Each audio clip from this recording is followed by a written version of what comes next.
मैं योगेंद्र बहादुर सिंह अपने YouTube channel गणितपुर पर आप सभी का स्वागत करता हूं। आज का दिन मेरे लिए महत्वपूर्ण है क्योंकि ये जो वीडियो हम शूट कर रहे हैं ये हमारा 500वां वीडियो है। 26 मई 2021 को 500वां वीडियो शूट करने का हमें सौभाग्य प्राप्त हुआ मात्र 8.5 महीनों में, यानी 258 दिनों में, 258 डेज। पहला वीडियो हमने 9 सितंबर को 2020 में शूट किया, लेकिन उसको करते कराते एडिट कर करके 11 सितंबर 2020 को हमने अपलोड किया। इनफाइनाइट सीरीज पे वो वीडियो था और 100वां वीडियो हमने 21 दिसंबर 2020 को अपलोड किया। टाइटल था तेरा तुझको अर्पण पार्ट फर्स्ट। तेरा तुझको अर्पण पार्ट फर्स्ट में मेरे इस काम की शुरुआत और उसकी यात्रा की कथा है कि कैसे मुझ जैसा टेक्नोलॉजिकली वीक व्यक्ति इस काम को शुरू किया और कैसे धीरे धीरे समस्याओं को रिमूव करते हुए हम काम को आगे बढ़ा सके। 100 वीडियोस 100 वीडियोस बनाने में हमें 102 डेज लगे, लगभग 3.5 मंथ्स, और एवरेज आया 29 वीडियोस पर मंथ। उसके बाद इस सीढ़ी से इस सीढ़ी तक की यात्रा बड़ी रैपिड रही, बहुत तेज रही। ये 21 दिसंबर है, ये 26 जनवरी है। 26 जनवरी 2021 माने कि कुल 36 दिनों में हमने 100 वीडियोस और बना डाले। शुरू से यहाँ तक की यात्रा 138 दिनों में, यानी लगभग 4.5 महीनों में 200 वीडियोस बनने की है। शुरू से यहाँ तक का जो एवरेज है वो है 47 वीडियोस पर मंथ, 47 वीडियो प्रति माह। टाइटल था तेरा तुझको अर्पण पार्ट 2। इसमें भी हमारी इस काम की यात्रा कथा है। इन्हें आपको जरूर देखना चाहिए। और इसके बाद ये जो 200 के बाद हम 500 वीडियो पे इस तरह के तेरा तुझको अर्पण का एक भाग लेकर के आपके सामने में प्रस्तुत हुए हैं। 26 मई 2021 शुरू से लेकर यहाँ तक कुल 500 वीडियोस बनाने में मुझे 8.5 महीने, लगभग 258 दिन लगे। और शुरू से यहाँ तक का जो एवरेज है वो है 58 वीडियोस प्रति माह, यानी कि 58 वीडियोस पर मंथ। टाइटल वही है, तेरा तुझको अर्पण पार्ट 3। तेरा तुझको अर्पण क्या चीज़ है? ये जो मैं काम कर रहा हूँ, मैथमेटिक्स पे वीडियोस बना करके यूट्यूब पर अपने गणितपुर चैनल पे अपलोड कर रहा हूँ। मैथमेटिक्स पढ़ने वाले हायर एजुकेशन के बच्चों की मदद के लिए इस मिशन का नाम हमने दिया है तेरा तुझको अर्पण, क्योंकि ये बिजनेस के लिए नहीं शुरू किया गया है। ये कोई बिजनेस नहीं है, ये कुछ हम बेच नहीं रहे हैं। कुछ आपको लगता है क्या मेरी टीचिंग देख के कि मैं कुछ बेचने जैसा वीडियो बना रहा हूँ? जो लोग अपने प्रोडक्ट्स बेचते हैं उनके वीडियो आप देख लें और ये वीडियो देख लें, एकदम फर्क आएगा। जैसी सिंपल टीचिंग मैं करता हूँ वैसी सिंपल टीचिंग मैं शूट करता हूँ, वही आपके सामने जाता है, वही आप देख रहे हो। इसलिए ये मुझे आध्यात्मिक रूप से एक मिशन लगा। मुझे ये आध्यात्मिक मिशन है कि हे प्रभु, जो तुमने मुझे दिया है वो सब तुम्हारे हवाले। तुम्हें हम क्या देंगे, मेरी क्या हैसियत है, इसलिए तुम्हारे बंदे जो स्टूडेंट्स हैं उनके हवाले। पठन पाठन से संबंधित जो कुछ भी हमने अचीव किया है, पढ़ने का शौर, पढ़ाने का शौर, लिखने का शौर, लिखाने का शौर, बोलने का शौर, बतियाने का शौर, प्रस्तुतिकरण का शौर, जो भी है वो सब स्टूडेंट्स के हवाले, इसी मिशन के तहत। इसलिए इस मिशन का नाम ही हमने रख क्या दिया, मेरे अंदर से ही प्रस्फुटित हो गया, तेरा तुझको अर्पण। तो आज इस तेरा तुझको अर्पण पार्ट 3 में मैं विशेष बातचीत करूंगा बुक्स की सूची के बारे में। List of books for UG students, BSc के बच्चों के लिए बस बात होगी। यूट्यूब पर भी कुछ बच्चों ने हमसे पूछा कि सर बुक्स बताइए बढ़िया बढ़िया, और व्हाट्सएप ग्रुप हमारे यहाँ बना हुआ है बीएससी के बच्चों का, एमएससी के बच्चों का, सबका हम लोगों ने व्हाट्सएप ग्रुप बना के रखा है, क्योंकि ऑनलाइन टीचिंग में बड़ी ज़रूरत उसकी पड़ रही है। तो बच्चे पूछते रहते हैं कि सर अच्छी अच्छी बुक्स बताइए। तो इस संबंध में मुझे कहना है कि अच्छी अच्छी बुक्स बताइए। जब तुम ऐसा मुझसे कहते हो तो मैं अंदर से घबरा जाता हूँ, क्योंकि अच्छी अच्छी बुक्स, ये शब्द बोलने का मतलब कि क्या कोई ख़राब ख़राब बुक्स भी होती है क्या? मेरा अपना व्यक्तिगत मानना है कि कोई भी बुक खराब नहीं होती। समझ रहे ना? ये हमारी समझ, हमारी मैच्योरिटी और हमारी खोपड़िया में जो दिमाग है, ये उस पर डिपेंड करता है कि कोई बुक हमें अच्छी लग रही, खराब लग रही है। मैं व्यक्तिगत रूप से खराब, बुरा, बेकार इन शब्दों का इस्तेमाल पुस्तकों के लिए नहीं करता हूँ। मैं किसी पुस्तक की विवेचना करनी होती है तो मैं ऐसे बोलता हूँ, ये पुस्तक कम अच्छी है, ये पुस्तक अच्छी है, ये पुस्तक बहुत अच्छी है। और जो पुस्तक बहुत अच्छी लगे अपने को उसे अपनी पर्सनल लाइब्रेरी में रखनी चाहिए। जरूरी नहीं है कि जो पुस्तक मुझे अच्छी लगी हो वो दूसरे को भी अच्छी लगे। हो सकता है जो मुझे बहुत अच्छी लगी है किसी को कम अच्छी लगे, हो सकता है जो मुझे अच्छी लगी है वो किसी को बहुत अच्छी लगे। समझ रहे हैं ना?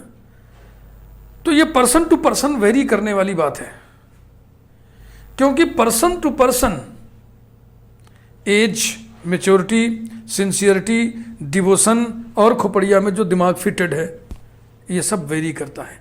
इतने कारक हैं किसी पुस्तक की विवेचना करने के लिए, इतने बहुत सारे कारक हैं। तो एब्सोल्युटली कैसे हम कह सकते हैं कि ये पुस्तक अच्छी है और यही अच्छी है, इस टॉपिक पर यही अच्छी है और सब बेकार है? ये आप कह रहे हो ना। तो जो चीज आपके लिए है उसको आप सार्वभौम कैसे कह सकते हैं? तो मेरा कहने का आशय आपके समझ में आ गया होगा। अब मैं अपने हिसाब से, नितांत व्यक्तिगत हिसाब से पुस्तकों की सूची आपके सामने बोलूंगा, बताऊंगा, रखूंगा। इसका मतलब ये नहीं कि जो पुस्तकें मैं बता रहा हूं बस वही अच्छी हैं। भाई, जो जितना मैं जान पाया हूं, जितना मैं देख पाया हूं, उन्हीं में से तो छांटूंगा रे भाई। तो यदि मेरी सूची को सुनते समय आपको लगे कि अरे सर ये भी किताब बड़ी अच्छी है, इसका नाम तो बताना ही आप भूल गए, तो ये आप कहिएगा मत, क्योंकि आप कह रहे हो ना कि वो अच्छी है, तो फिर अच्छी है तो फिर उसको बताना क्या अच्छी है। तो अच्छी है, आप अपन रखो, पढ़ो, अपने पर्सनल लाइब्रेरी में रखो। जो भी सूची मैं दे रहा हूं वो अंतिम सूची नहीं है, वो स्टैंडर्ड सूची नहीं है, वो नितांत व्यक्तिगत मेरा सुझाव है। वो सब की सब मेरी पसंद में आते हैं, और मेरी पसंद में और भी बहुत सारी बुक्स आती हैं, लेकिन वो सब इतनी लंबी चौड़ी सूची में आपको नहीं दे रहा हूँ। बीएससी के बच्चों के लिए अपने हिसाब से देखो, बस अपने हिसाब से मैं काम कर रहा हूँ। तो चलिए हम शुरुआत करते हैं। सबसे पहले कैलकुलस की बात कर लेते हैं। देखो बच्चों, कैलकुलस में गोरख प्रसाद की जो बुक्स है बहुत पुरानी बुक्स है और बड़ी प्रतिष्ठित बुक्स है। उसके लिए कोई आपको सुझाए न सुझाए, कोई रेकमेंड करे न करे, कोई मतलब नहीं रखता है। गोरख प्रसाद की डिफरेंशियल कैलकुलस, इंटीग्रल कैलकुलस स्थापित बुक रही है।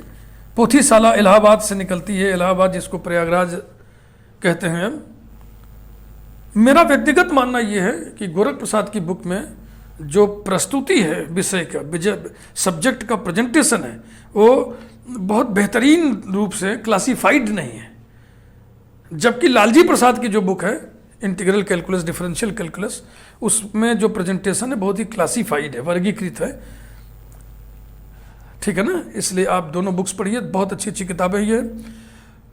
पोथीशाला से निकलने वाली बुक गोरख प्रसाद की, एस चांद से निकलने वाली बुक शांति नारायण की, ये भी बड़ी पुरानी प्रतिष्ठित स्थापित बुक रही है। और पैरामाउंट पब्लिकेशन पटना से निकलने वाली लालजी प्रसाद की डिफरेंशियल कैलकुलस, इंटीग्रल कैलकुलस भी बहुत प्रतिष्ठित बुक है। वेस्ट बंगाल UN धर पब्लिकेशन है, वहाँ से दास मुखर्जी की किताब निकलती है कैलकुलस की, बहुत अच्छी किताब है, वो भी बहुत ही मशहूर किताब रही है। और शिवलाल अग्रवाल एंड कंपनी आगरा से एक बुक निकलती है, रे शर्मा सेठ की डिफरेंशियल कैलकुलस, इंटीग्रल कैलकुलस, वो भी बहुत अच्छी किताब है।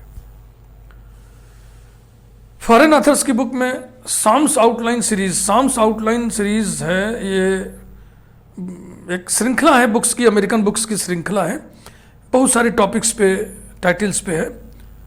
सबके अपने अपने लेखक हैं, लेकिन लेखकों के नाम से ये किताबें चर्चित नहीं हो पाई हैं, ये अपने प्रकाशक के नाम से चर्चित हो गई हैं। सॉम्स आउटलाइन या सॉम सीरीज या सॉम्स आउटलाइन सीरीज, ऐसे ये बस जानी जाती हैं। तो आप कैलकुलस के लिए सॉम्स आउटलाइन सीरीज भी आप पढ़ सकते हैं। मैट्रिसेस के लिए मैं नाम लूंगा शांति नारायण एस चांद, लालजी प्रसाद पैरामाउंट और सॉम्स आउटलाइन। ट्रिग्नोमेट्री के लिए R S. Verma and K S. Shukla, Pothishala Prayagraj, Lalji Prasad Paramount Patna, और प्रगति प्रकाशन मीडिया की एक बुक है मेरठ की, उसमें 4 आथर्स हैं, मित्तल, तिवारी, अग्रवाल, शर्मा। और सॉम्स आउटलाइन सीरीज में भी ट्रिग्नोमेट्री की बुक आप देख सकते हैं। डिफरेंशियल इक्वेशंस में एम.डी. राय सिंघनिया का नाम मैं लूंगा, एस चांद से निकलती है। एम.डी. राय सिंघनिया की बुक बहुत अच्छी है, उसको आपको अपने पर्सनल लाइब्रेरी में जरूर रखना चाहिए।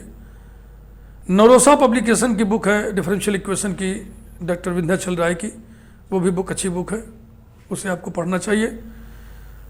सॉम्स आउटलाइन सीरीज में भी आप देख सकते हैं डिफरेंशियल इक्वेशंस की बुक, और partial differential equations by Sneddon, partial differential equations by Sneddon, ये बहुत ही पुरानी, बहुत ही प्रतिष्ठित फॉरेन ऑथर की बुक है, इसे भी आपको पढ़नी चाहिए। हालांकि इसकी प्रस्तुति थोड़ी जटिल होगी। प्यारे बच्चों, ऐसी बुक भी पढ़ने की आदत धीरे धीरे डालो जिनकी प्रस्तुति जटिल हो, क्योंकि जटिल प्रस्तुति को अपने हिसाब से सरल करके समझना, ऐसा हुनर भी तो होना चाहिए, इसकी भी तो ट्रेनिंग होनी चाहिए। तो जब ऐसी किताबों से तुम सदा परहेज करोगे तो इस ट्रेनिंग होगा कैसे? जीवन में बहुत सी समस्याएं ऐसी आती हैं जो बहुत जटिल होती हैं, तो हमें क्या करना होगा? हमें उनको अपने हिसाब से सरल बना करके उसका सलूशन प्रस्तुत करना होगा। इसलिए ऐसे बुक्स से आप परहेज न करिए, ऐसी बुक्स भी पढ़ने की आदत डालिए। हम ये नहीं कर रहे कि बस उसी को पढ़ो और डिप्रेस हो जाओ, अरुचि सी उत्पन्न हो जाए, लेकिन उन्हें भी पढ़ने की आदत डालो। जो आज नहीं समझ में आ रहा है, जो कल कम समझ में आ रहा होगा, वो परसों समझ में आ रहा होगा, और उसके बाद फिर बहुत समझ में आएगा, निश्चित गारंटी। क्योंकि देखिए, सॉम्स आउटलाइन सीरीज की बुक है, जैसे इंटरमीडिएट में मुझे उसको दिया गया कि लो पढ़ो, टीचर ने कहा ही पढ़ो, इस पेज पे ये क्वेश्चन है, करके दिखाओ। मजबूरी है, संकट है, दबाव है, पढ़े, धीरे धीरे पढ़ने लगे। सॉम्स आउटलाइन सीरीज की बुक्स फिर अच्छी लगने लगी। 2 डायमेंशनल कोऑर्डिनेट ज्योमेट्री में गोरख प्रसाद एंड एच.सी. गुप्ता, पोथीशाला प्रयागराज, बहुत बढ़िया किताब है। Bansilal and Arora, Sultan Chand and company, Delhi, बहुत अच्छी किताब है। 3 डायमेंशनल एनालिटिकल ज्योमेट्री में मैं पहला नाम लूंगा P K. Jain and Khalil Ahmad, new as international से ये बुक निकलती है। खलील अहमद की बुक बहुत अच्छी है, बहुत अच्छे प्रकाशन से भी निकली हुई है। मैं उस बुक को अपने कॉलेज में कई साल चलवाया। टीचर तो छोड़िए, उसको कोई स्टूडेंट पढ़ेगा ना, तो इतनी भाषा और उसकी प्रस्तुति इतनी सरल है, ये हम आपसे क्या बताएं। बस आप पढ़ते चलिए, सब चीज समझ में आता चला जाएगा। एनालिटिकल ज्योमेट्री की बहुत ही बेहतरीन किताब है, न्यू एज इंटरनेशनल से निकलती है book, analytical geometry by P K. Jain and Khalil Ahmad. इसे आप जरूर अपने पास रखिए, अपने निजी लाइब्रेरी में रखिए। इतनी सुंदर प्रस्तुति, इतनी सहज प्रस्तुति देख करके मुझे मन में उठता है कि फिर जटिल प्रस्तुति वाली बुक लिखते ही क्यों है लोग। तो उत्तर भी मुझे मिला, थोड़ा मैच्योर होने के बाद उत्तर मिला कि इसमें किसी की गलती नहीं है, कोई जानबूझ के जटिल प्रेजेंटेशन वाली किताब नहीं लिखता है। ये सबके खोपड़िया में जो दिमाग है ना, ये उसी का खेला है। सबकी खोपड़िया के दिमाग की जो डिजाइनिंग है वो अलग अलग किस्म की होती है। कुछ लोग बोलने में बहुत सरल होते हैं लेकिन लिखने में कठिन हो जाते हैं। कुछ लोग लिखने में बहुत सरल होते हैं, बोलने में बड़े क्लिष्ट हो जाते हैं कि उनकी बोली हुई चीज़ ही नहीं समझ में आती है। कुछ लोग लिखने में और बोलने में दोनों में सहज होते हैं, ईजी होते हैं। कुछ लोग दोनों में बहुत ही क्लिष्ट हो जाते हैं, बड़ा ही जटिल, कॉम्प्लिकेटेड हो जाते हैं। तो ये दिमाग का खेल है, लेकिन आप उन्हें भी पढ़िए। इसके बाद एनालिटिकल ज्योमेट्री की बड़ी मशहूर, बड़ी पुरानी किताब है एनालिटिकल ज्योमेट्री बाई शांति नारायण और एनालिटिकल ज्योमेट्री बाई लालजी प्रसाद। शांति नारायण वाली बुक एस चांद से निकलती है और लालजी प्रसाद की सारी बुक्स पैरामाउंट पटना से निकलती है। वेक्टर एनालिसिस में पहला नाम मैं लूँगा भाई MD राय सिंघानिया का, एस चांद, उसके बाद फिर लालजी प्रसाद पैरामाउंट, शांति नारायण एस चांद और सॉम्स आउटलाइन सीरीज मैग्रा हिल की किताब है ये। स्टैटिक्स में मैं पहला नाम लूंगा RS वर्मा। चूंकि स्टैटिक्स में बच्चे प्रायः कम रुचि लेते हैं, इसलिए स्टैटिक्स में मैं 2 बुक्स और रेकमेंड करूंगा। एक कृष्णा प्रकाशन मीडिया की बुक है स्टैटिक्स बाई AR वशिष्ठ और एक जयप्रकाश नाथ एंड कंपनी मेरठ की बुक है स्टैटिक्स बाई ML खन्ना। इन्हें भी आप रखिए। इसी तरह से डायनामिक्स भी एक ऐसी ब्रांच है जिसमें स्टूडेंट्स प्रायः रुचि कम लेते हैं, क्योंकि स्टैटिक्स में डायनामिक्स में फिजिक्स घुसी हुई होती है। तो जिन बच्चों को फिजिक्स थोड़ा कम अच्छी लगती है, जिन्हें इतना है कि ये 3rd ईयर में फिजिक्स छोड़ ही देंगे, तो उनको इंटरेस्ट कम आती है। तो डायनामिक्स के लिए एमरेक एस चंद, बंसीलाल सुल्तान चंद, MD राय सिंघानिया एस चंद और JPN मेरठ ML खन्ना, ये बुक्स हैं। फिर से मैं बोल दे रहा हूँ, एस चांद पब्लिकेशन की 2 बुक्स मैं आपको बता रहा हूँ। एक एमरेक के द्वारा लिखी हुई है, एक MD राय सिंघानिया के द्वारा लिखी हुई है और जयप्रकाश नाथ एंड कंपनी मेरठ की एक बुक है डायनामिक्स बाई ML खन्ना और एक किताब सुल्तान चंद एंड कंपनी दिल्ली की है डायनामिक्स बाई बंसीलाल। स्टैटिक्स और डायनामिक्स की बुक्स के 2 फॉरेन ऑथर बड़े मशहूर रहे हैं, SL लोनी और AS रैमजे। इनकी बुक्स के बारे में मैं व्यक्तिगत रूप से कोई टीका नहीं करूंगा। आप लाइब्रेरी से निकालिए, पढ़िए, उसके टेस्ट को लीजिए, जैसा आपको समझ में आए, जैसा आपको लगे, जितना अच्छा लगे उस हिसाब से आप निर्णय करिए कि इसको आपको कितना पढ़ना है या वापस कर देना है लाइब्रेरी में, ये आप तय करेंगे। मैं कुछ नहीं बोलूँगा, क्योंकि बहुत पुरानी बड़ी स्थापित बुक है ना, इसके बारे में हम कुछ बोल ही नहीं सकते। मैथमेटिकल एनालिसिस की बात जहाँ तक है, उसमें तो मैं सिर्फ एक बुक का नाम लिख के चुप ही हो जाना बेहतर समझूंगा। Mathematical analysis by Malik and Arora, published by New as International Delhi. और एक फॉरेन ऑथर की बुक है mathematical analysis by TM Apostol, इसे भी आपको पढ़नी चाहिए। थोड़ी प्रस्तुति इसकी जटिल है, लेकिन आपको पढ़नी चाहिए। मैंने बार बार आपसे कहा है कि आप बुक्स पढ़ो। कॉम्प्लेक्स एनालिसिस में पैरामाउंट पब्लिकेशन की बुक है लालजी प्रसाद की, कृष्णा प्रकाशन की बुक है JN शर्मा की, नरोसा पब्लिकेशन की बुक है S पोन्नुसामी की। S पोन्नुसामी की कॉम्प्लेक्स एनालिसिस भी आपको अपने पास रखनी चाहिए। इसकी प्रस्तुति थोड़ी जटिल है, लेकिन ये बुक आपको अपने पास रखनी चाहिए और उसको समझना ही है, ऐसा सोच के उसको पढ़िए। समझ में क्यों नहीं आएगा जी। सॉम्स आउटलाइन सीरीज बाई मैग्रा हिल, ये बुक भी आपको पढ़ना चाहिए कॉम्प्लेक्स एनालिसिस में। और कॉम्प्लेक्स एनालिसिस के लिए एक बुक मैं और सजेस्ट करना चाहूँगा, फॉरेन ऑथर की बुक है the theory of functions by EC टिचमार्स। MSc में हमने इसको पढ़ा है, अच्छी किताब है।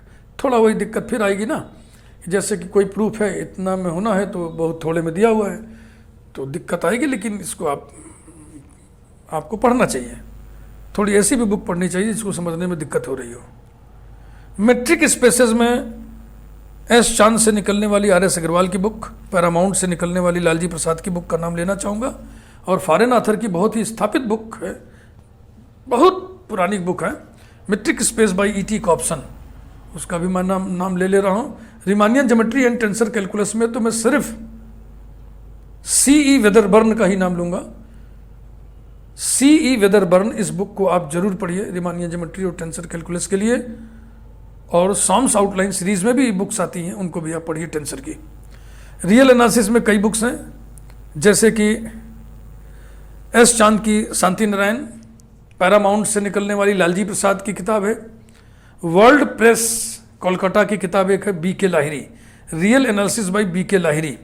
और न्यू एज इंटरनेशनल की एक बुक है real analysis by SC Malik और सॉम्स आउटलाइन सीरीज। साथ ही साथ एक फॉरेन ऑथर की बुक भी रखिए।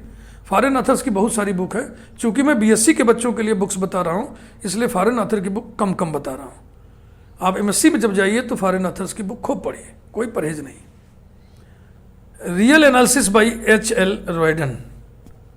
अब आइए लीनियर अलजेब्रा पे। Linear algebra, abstract algebra modern algebra, ये जो एब्स्ट्रैक्ट ब्रांचेस हैं मैथमेटिक्स की, इनकी बुक्स कई फ्लेवर वाली रखनी चाहिए। एक तो ऐसी बुक भी रखनी चाहिए जो बहुत ही सरल लहजे में लिखी गई हो, एक ऐसी बुक भी रखनी चाहिए जिसका लहजा थोड़ा सा कठिन हो, और एक ऐसी बुक भी रखना चाहिए जिसका लहजा कठिन हो, तो पढ़ने का खूब मजा आएगा। तो उसी हिसाब से मैं आपको बुक्स बता रहा हूं। Linear algebra by Lalji Prasad, published by Paramount Prakashan Patna. Linear algebra by R D. Sharma and Ritu Jain, published by Wiley. और matrix and linear algebra by K B. Datta, और सॉम्स आउटलाइन सीरीज में भी बुक्स आपको मिल जाएंगी। इसके बाद अब बचता है बीएससी स्तर पे एब्स्ट्रैक्ट अलजेब्रा, मॉडर्न अलजेब्रा। इसके लिए पहले तो आप जयप्रकाश नाथ एंड कंपनी मेरठ की book modern algebra by M L. Khanna रखिए, पढ़िए। उसकी प्रस्तुति बहुत सरल है, बहुत इजी है। उसके बाद एस चांद से निकलने वाली एक किताब है modern algebra by R S. Agarwal, उसको भी अपने पास आप जरूर रखिए। उसकी भी भाषा, शैली, प्रस्तुति सब कुछ बहुत अच्छी है, बहुत आसान, सीधा सीधा समझ में आने वाली। लालजी प्रसाद पैरामाउंट से निकलने वाली बुक भी बहुत अच्छी बुक है। और न्यू एज इंटरनेशनल की बुक है modern algebra, abstract algebra by B S. Vats, modern algebra by B S. Vats. ये भी किताब अच्छी है, मैंने बीएससी में इसको पढ़ा है। एम.एल. खन्ना को मैंने बीएससी में पढ़ा है। आर.एस. अग्रवाल तो अभी भी मेरे पास है। लालजी प्रसाद को मैंने पढ़ा है। खन्ना भांबरी किताब मैंने पढ़ा है। यूनिवर्सिटी अलजेब्रा मैंने पढ़ा है। तो अब खन्ना भांबरी का मैंने नाम लिया, ये विकास पब्लिशिंग हाउस की बुक है। इसका नाम है abstract algebra by Khanna and Bhambri, Khanna and Bhambri. बहुत बढ़िया किताब है, थोड़ा आपको क्लिष्ट लगेगा लेकिन आप आदत डालिए पढ़ने की। एक बुक में और नाम ले रहा हूं, न्यू एज इंटरनेशनल की ही बुक है, university algebra, university algebra by N.S. Gopala Krishnan. ये बुक स्टूडेंट लाइफ में मुझे नहीं मिली थी, ये मुझे अपने कॉलेज के लाइब्रेरी में दिखी। उसको मैं झाड़ पोछ के इशू कराया, पढ़ा तो मुझे बहुत बढ़िया लगा, बहुत ही बढ़िया लगा। हमें लगा कि जैसे कि अगर हम एम.एल. खन्ना, आर.एस. अग्रवाल इन बुक्स को पढ़ रहे हैं तो इन बुक्स को पढ़ने के बाद फिर इसे भी पढ़ें या साथ साथ पढ़ें। यूनिवर्सिटी अलजेब्रा, फॉरेन ऑथर्स की बुक इसमें हम नहीं बता रहे हैं क्योंकि आप एमएससी में जाओगे तो वहाँ भी एब्स्ट्रैक्ट अलजेब्रा पढ़ना होगा, तो वहाँ आप पढ़िएगा। जैसे फ्रेले की बुक है, फूटे की बुक है, हर्स्टीन की बुक है, जैकोब्सन की बुक है। एब्स्ट्रैक्ट अलजेब्रा में रामजी लाल की बुक है, थोड़ा समझ में कम आती है। तो ये सब बुक्स आप पढ़िए एमएससी में ही जा करके। एक एक बुक मैं बताते चला हूँ हर टाइटल में, फॉरेन ऑथर की या इंडियन ऑथर की, जो फॉरेन ऑथर के तरीके से लिखी गई है, जैसे वो लोग लिखते हैं। वो लोग कैसे लिखते हैं? प्रस्तुति जटिल होती है, बस भाषा कठिन होता है, प्रस्तुति जटिल होती है। लेकिन मैंने जो आपको लिस्ट दी है उसमें आगरा की भी किताब है, मेरठ की भी किताब है, दिल्ली की भी किताब है, फॉरेन ऑथर की भी बुक है ना, मैग्रा हिल जैसे प्रकाशकों की किताब भी है, प्रेंटिस हॉल की भी बुक मैंने आपको बताया। तो मैंने आपको लोकल पब्लिशर की बुक भी बता दिया, नेशनल पब्लिशर की बुक भी बता दिया, और इंटरनेशनल पब्लिशर की भी बुक बता दिया। मैं ये समझता हूँ कि बुक्स के साथ परहेज नहीं करना चाहिए कि हम फॉरेन ऑथर की बुक्स नहीं पढ़ेंगे या हम लोकल पब्लिशर की बुक्स नहीं पढ़ेंगे, हम यही पढ़ेंगे। ऐसा कुछ करने का आडंबर ठीक नहीं है। ये आडंबर है जी, इस आडंबर में क्यों फंसना।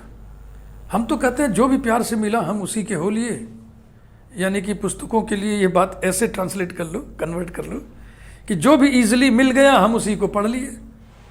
पहले तो आपको जो इजीली मिल रहा है उसको पढ़िए, फिर कुछ और आप जुटाने की कोशिश करिए। फिर दूसरी चीज, ये मंत्र समझ लीजिए, जीवन में गठिया लीजिए, सार सार को गई रहे थोथा दे उड़ाए। कोई भी बुक आप पढ़िए, कुछ न कुछ उसमें आपको ऐसा विशेष मिलेगा जो आपके मन को भाएगा, जो आपके मन को भाएगा, उसको आप निकाल के अपने नोटबुक में नोट कर लीजिए। सार सार को गही रहे, थोथा दे उड़ाए। ये जो अनटचेबिलिटी है, मैं उस पर विश्वास नहीं करता। अस्पृश्यता, छुआछूत, इस पर मैं विश्वास नहीं करता। चाहे संदर्भ सामाजिक हो और चाहे संदर्भ पुस्तकों का हो, मेरे लिए कोई भी पुस्तक अस्पृश्य नहीं है, हम सबको पढ़ेंगे।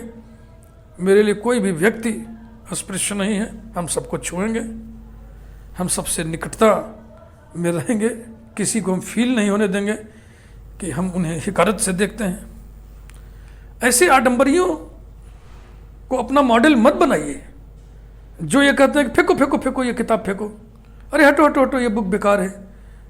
ये पाखंडी लोग हैं, ये आडंबरी लोग हैं कि बोलेंगे कि अरे ये किताब नहीं पढ़ी तो क्या पढ़ा, तुम बेकार हो, तुम्हें कुछ आता ही नहीं है।